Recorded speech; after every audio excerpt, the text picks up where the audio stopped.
আর পরে এই যে নূতন বিবাহিত হয়ে আপনার ঘরে যে নূতন বধূ এসছে, এর কিছু বাহ্যিক লক্ষ্য থাকবে না? মুখে একটু লজ্জা রাঙা থাকবে, মেহেন্দি হাতে থাকবে, সিঁদুরটা চকচক করবে, হাতে নূতন শাঁখা, পায়ে আলতা, এগুলিই তো বলে দেয় এই নূতন বধূ। আর তার ভেতরের লক্ষণ কি? ভেতরের লক্ষণ হলো আবেগ, স্বামীর প্রতি কিছুটা একটু আন্তরিক ভালোবাসা, পরিবারের সবার প্রতি শ্রদ্ধাবোধ, এটা প্রথম থাকে কিনা, এটা ভেতরের লক্ষণ। আর একটা বাইরের লক্ষণ। এখন আপনি ভজন করে ভক্তি জীবনে এসছেন, আপনারও দুটো লক্ষণ থাকতে হবে, নিষ্ঠা তিনটে থাকতে হবে। আমি দুটো বলি, বেশি সময় পাবো না। দুটো লক্ষণ যদি থাকে আপনার, আপনি ভগবান রাজ্যে এসেছেন, আপনি ভগবান ভজন শুরু করেছেন। এই বাবা, আপনি ভগবান রাজ্যের অধিকারী হয়েছেন। সুধীবৃন্দ, এই জন্য এই দুটি নিষ্ঠা, তিনটে নিষ্ঠা বৈষ্ণবের থাকতে হবে, ভক্তের থাকতে হবে। প্রথম নিষ্ঠাটি হলো, শাস্ত্রে বলছেন হরি নামে নিষ্ঠা। আচ্ছা, যে যাকে ভালোবাসে তার কথা কেউ বললে কানে এলে ভালো লাগে কিনা? আপনার কিছু মনে করবেন না, বাহ্যিক কথা। একটা ছেলে সাইনবোর্ডে 10-12 বার পড়ছে সাইনবোর্ডটা। আমি তাকে বললাম, সাইনবোর্ড এতবার পড়ছো কেন? বললো, দাদা কিছু মনে করবেন না, আমি যাকে ভালোবাসি তার নামটা এখানে লেখা আছে। যে যাকে ভালোবাসে, কোন যুবক যদি কোন যুবতীকে প্রণয় তার মধ্যে থাকে, তবে যুবতীর গ্রামের বাড়ির যে নামটা, ওইটা দেখলে 4 বার দেখে। এগুলো আবেগ। কারণ ওর ভালোবাসার মধ্যে ওর গ্রামকেও সে ভালোবেসে ফেলেছে। ওই গ্রামে দেখে কল্পনার সাগর হলে, তোমাদের গ্রামটা তো বেশ সুন্দর, নদী আছে, সবুজ বনায়ন আছে, ওর সব ভালো লাগতে থাকে। যেখানে ওর ভালোবাসার মানুষ আছে, ওর কাছে সব ভালো লাগতে শুরু করে। তা আপনি যদি ভগবানের ভজনে আসেন, তো ভগবানের নামে আপনার নিষ্ঠা আসবে কিনা? আপনার পুত্রের প্রশংসা যদি আপনার সামনে কেউ করে, ভালো লাগবে কিনা? কিন্তু যার প্রতি ভালোবাসা নেই, তার কথা বললে ভালো লাগবে আপনার? তা আপনি ভজনে এসেছেন, এটা প্রথম নিষ্ঠা হলো হরি নামে আপনার হৃদয় পুলকিত হবে, হরি নামে আপনার আনন্দ হবে, হরি নাম শুনতে আপনার ভালো লাগবে। এটাই আপনার ভালো না বাসলে তার কথা ভালো লাগে, তার নাম ভালো লাগে। আরে কিছু মনে করবেন না, এখন ভালোবাসলে হাতে কি করে কি দেয়? ওটা খোদাই করে দেয়, রক্ত দিয়ে লেখে তার নাম। ভালোবাসা আছে বলেই তো বুকে হাতে ওইগুলো লেখেছে।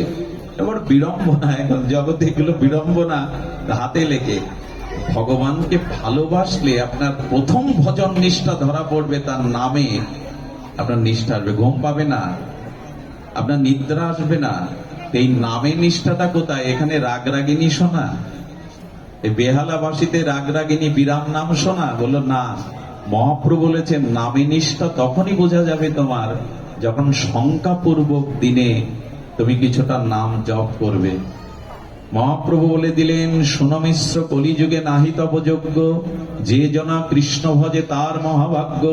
অতএব গৃহে তুমি কৃষ্ণ ভজ গিয়া, খুঁটিনাটি পরিহরি একান্ত হইয়া। হরে কৃষ্ণ কৃষ্ণ কৃষ্ণ হরে হরে, হরে রাম রাম রাম হরে হরে। প্রভু কহে কহিলাম এই মহামন্ত্র, ইহা গিয়া জপসভা করিয়া নির্বন্ধ। ইয়া হইতে সর্বসিদ্ধি হইবে সবার, সর্বক্ষণ বল ইতে বিধি নাই আর। মহাপ্রভু বললেন, কতটা নাম নিতে হবে দিনে?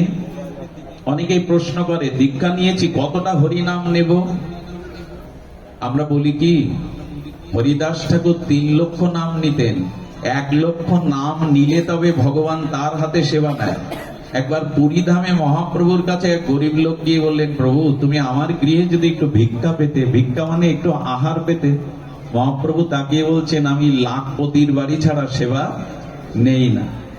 তখনও মনে মনে ব্যথা পেয়ে ঝরঝর করে কাঁদছে দূরে সরে গিয়ে। তাহলে তুমিও ধনীর ঠাকুর, লোকে তোমায় বলে পতিত পাবন, কাঙালের ঠাকুর গৌরী, লাখপতি না হলে তুমি তার বাড়ি সেবা নেও না। ও যখন কাঁদতে কাঁদতে চলে যাচ্ছে, তখন মহাপ্রভু ডেকে বললেন, শোনো, আমি লাখপতি মানে লাখ টাকার মালিক বলিনি। যে লক্ষ হরিনাম দিনের মধ্যে নেয়, সেই হলো লাখপতি। আমি তার বিড়ে সেবা নিতে আগামী চলে যাই। এই জন্য বৃন্দাবনে নবদ্বীপে যারা ভগবানের সেবা করে এরা 1 লক্ষ নাম করবে, না হলে মহাপ্রভু তার হাতে সেবা, আমরা সেবা দিতে হয়। তাই কার হাতে নেবেন প্রভু? লক্ষ নামী যিনি। সুধীবৃন্দ একটু ধ্যান দিন, নাম ছাড়া এই যুগে আপনি তপস্যা করে, আপনি যাগযজ্ঞ করে, তীর্থ পর্যটন করে এই যুগে কাজ হবে না, আপনি তা পারবেনও না। আপনাকে নাম বিনা কলিযুগে নাহি আর ধর্ম। নামটাকে বাড়ি বসে জপ করতে শুরু করুন। যদি হাতে মালা নিতে সমস্যা হয় অবশ্যই মেশিনে জপ করুন, তবে মেশিনে জপটা প্রসিদ্ধ নয়। আপাতত করুন, কিন্তু মালা নিয়ে নিন এই তুলসী কাষ্ঠের মালায়।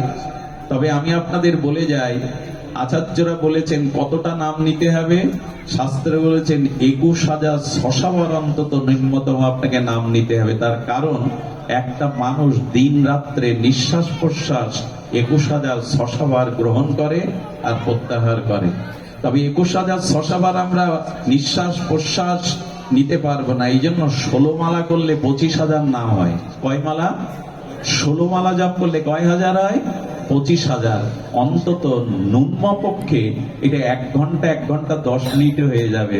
ভগবানের জন্য 1 ঘন্টার সময় 24 ঘন্টায় দেবেন না? তাহলে আর নিজের কল্যাণের, সংসারের জন্য এত দিচ্ছেন, ব্যবসা বাণিজ্যের জন্য এত দিচ্ছেন, ভগবানের আর গোবিন্দ বলে দিয়েছিলেন যজ্ঞনাম জপযজ্ঞ হস্মি, যত যজ্ঞ আছে তার মধ্যে শ্রেষ্ঠ হলো জপযজ্ঞ। শুধু এইখানে 24 প্রহার নাম যজ্ঞ না, ভগবানের নাম জপ করাই হলো নাম যজ্ঞ। এটা কজন করি আমরা? এই জন্য নামে নিষ্ঠা আসতে হবে। নাম খোলকদ্দাল বাজলেই যেন হৃদয় দিয়ে ওঠে, কান খাড়া হয়ে ওঠে। কারণ যে যাকে ভালোবাসে তার প্রথম নিষ্ঠা, প্রথম লক্ষণ হলো তার নাম তার মধুর লাগবে, নাম তার ভালো লাগবে। মহাপ্রভু হরি নামে গলদশ্রু, আর মহাপ্রভু কাঁদতেন, ধুলাই লোটাতেন। স্বয়ং ভগবান তার নিজের স্বমহিমাযুক্ত নাম নিয়ে তিনি কখনো কাঁদেন, কখনো গড়াগড়ি যান, কখনো উত্তালিত হয়ে ছুটে যান। তার নামে তার এত প্রেম। একবার নিজের কাছে প্রশ্ন করুন তো, হরি নামে আমার কতটা নিষ্ঠা এলো যে আমি ভজনে প্রবেশ করেছি? দয়া করে, কৃপা করে বাড়ি বসে একটা সময় দিন নামে। এটা ছাড়া কোনো সম্পদ নাই। এক কৃষ্ণ নামের মহিমা কেমন জানেন? সূর্য গ্রহণে যদি 1 কোটি গাভী দান করেন, যেটা কল্পনাতেও সম্ভব না, গ্রহণকালে যদি 1 কোটি দুগ্ধবৎসল গাভী দান করেন, সুমেরু পর্বতের ন্যায় যদি কোনো সোনা দান করেন, আর যদি কোটি কোটি অশ্বমেধ যজ্ঞও করেন, এক কৃষ্ণ নামের তুলনায় তার শত সহস্রের 1 ভাগও না। যদি সূর্যগ্রহণকালে 1 কোটি গোদান করেন, আর যদি তীর্থে 1 কল্পকাল বাস করেন, প্রয়াগে গঙ্গার তীরে 1 কল্পকাল যদি বাস করেন, সুমেরু পর্বত সম সুবর্ণ দান যদি অন্যকে দেন, তবে একটা কৃষ্ণ নামের 1000 অংশের 1 অংশও হবে না। সেই নাম দিন চলে গেল, জিহ্বা পেলাম, বললাম না। দিবস যামিনী আবোল তাবোল, কত পাঁচাল পাড়িতে পারো, তার মাঝে একবারও কি রাধা মাধব বলিতে নারো? কিছু মনে করবেন না, হোঁচট লাগলে, হাই তুলতে গেলে, একটু আড়ামোড়া খেতে গেলে ভগবানের নামটা অভ্যাস করে দিন। হা রাধে বলে দিন না, ওই নাম হয়ে যাবে। আমরা বাবা গো মা গো বলি। কি বলি? মুসলিমদের দেখেছি, ওরা গাদন খেলাতেই নারায় তাকবীর, ওরা জিতলে নারায় তাকবীর। আমাদের বেলায় পায়ে ওসর লাগলেই বলে ওদের প্রশংসা করছো কেন? এটা বাস্তবে দেখেছি আমি। ওরা বিসমিল্লাহ ছাড়া কোনো নাম শুরু করে না। আমাদের ওইখানেই গলত, বাবা গো মা গো হ্যাঁ গো এই। আর বাচ্চাদের নাম যা এখন রাখি আমরা, অন্তত অজামিল তো নারায়ণ নাম রাখাই উদ্ধার হয়ে গেল। কি সব নাম, সব সিরিয়ালের নাম। দয়া করে বাচ্চা কাচ্চা হলে আচার্য গুরুদেবের কাছে তার রাশির আদ্যক্ষর অনুযায়ী নাম রাখবেন। ওই নামের মধ্যে আশীর্বাদ থাকে, করুণা থাকে। নামটাও যেন তেন রাখতে নাই, এটা একটা সংস্কার। আমাদের যে 24টা বা 22টা সংস্কার আছে, নামকরণ একটা সংস্কার। শ্রীকৃষ্ণের নামকরণ নন্দ বাবা করেনি, যশোদা করেনি, গর্গাচার্য এসে করেছিলেন। রামচন্দ্রের, লক্ষণের, ভরত, শত্রুঘ্নের নাম বাবা মা রাখেনি, উনি রাজা তবু রাখেননি, রেখেছিলেন গুরু বশিষ্ঠ দেব। এগুলো মনে রাখি আমরা?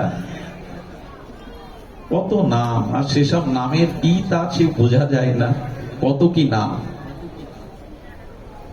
দয়া করে এইসব সংস্কারে আসুন। আমি বলছিলাম, নাম হাই তুলতে গিয়ে, অলসতা ছাড়তে গিয়ে, ভোরবেলা ঘুম থেকে উঠতে গিয়ে অন্তত হা গৌরাঙ্গ, হা রাধে এরকম একটু বলা শুরু করুন।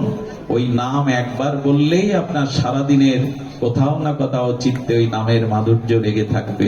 সুধীবৃন্দর, একটা জিনিস বলি, এই নিষ্ঠাটা দরকার। তিনটে নিষ্ঠার মধ্যে এক নাম নিষ্ঠা। আমার হাতে সময় নেই, এই জন্য দ্রুত বলে যায়। দ্বিতীয় নিষ্ঠাটি হলো তুলসী নিষ্ঠা। আচ্ছা, আজ পর্যন্ত দেখেছেন ভাগবত পাঠে তুলসী বিন্দাজি নেই? বিন্দাজি না থাকলে সেখানে ভাগবত হবে না। এই তুলসী হলো দ্বিতীয় নিষ্ঠা। তুলসীতে নিষ্ঠা না হলে আপনার ভজন, আপনার প্রেম ভক্তি হবে না। খুব ধ্যান দিতে হবে। তুলসীতে আমাদের গৃহে গৃহে আছে।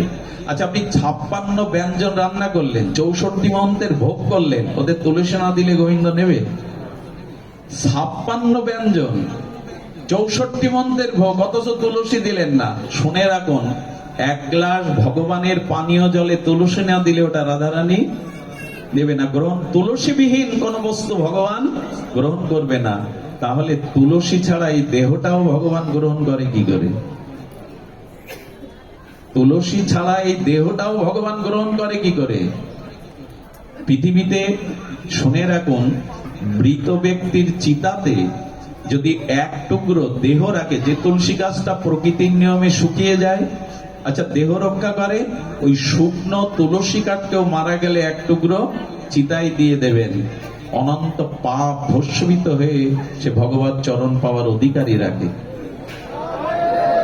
একটা তুলসী শুকনো কাঠ ওই তুলসী থেকে ছিঁড়ে নেওয়া যাবে না। যে গাছ